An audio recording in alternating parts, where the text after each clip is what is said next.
ঢাকা উত্তর city corporation এলাকার খাস জমি কেউ দখল করে রাখলে কঠোর ব্যবস্থা নেওয়া হবে। খাস জমি উদ্ধার করে খেলার মাঠ ও পার্ক করে দেয়া হবে জানিয়েছেন প্রশাসক মোহাম্মদ এজাজ। বিকেলে উত্তরা কমিউনিটি সেন্টারে গণশুনানিতে কথা বলেন তিনি। প্রশাসক বলেন, ৫ আগস্টের পর থেকে উত্তর সিটি এলাকায় হকার ও ব্যাটারি চালিত রিকশা অস্বাভাবিকভাবে বেড়ে গেছে।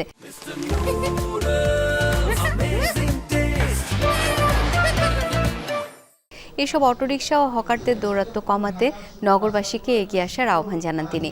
অবৈধ অটোরিকশায় না চড়া ও হকারদের কাছ থেকে কেনাকাটা না করার আহ্বান জানান তিনি। জানান, বুয়েটের ডিজাইন করা অটোরিকশা কেউ বাজারজাত করলে লাইসেন্স দেবে সিটি কর্পোরেশন, তারপর বৈধ অটোরিকশা আসলে অবৈধগুলো উঠিয়ে দেওয়া হবে। বলেন, কোনো এলাকায় কেউ চাঁদাবাজি করলে তথ্য দিলে ব্যবস্থা নেওয়া হবে।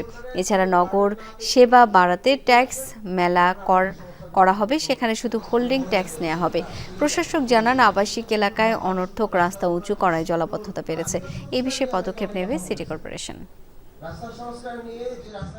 হকার বন্ধ এবং টেসলা বন্ধ করার জন্য তো আমি অলরেডি বলছি যে আমি লাইসেন্স দিব, বৈধ রিক্সা দিব, বৈধর মানে অবৈধগুলো আমরা ধরবো। আপনারা তাহলে অবৈধ রিক্সা কেন চড়েন? আপনারা অবৈধ রিক্সা চড়া বন্ধ করেন, সে দেখবে যে আমার রিক্সা কেউ চড়ে না।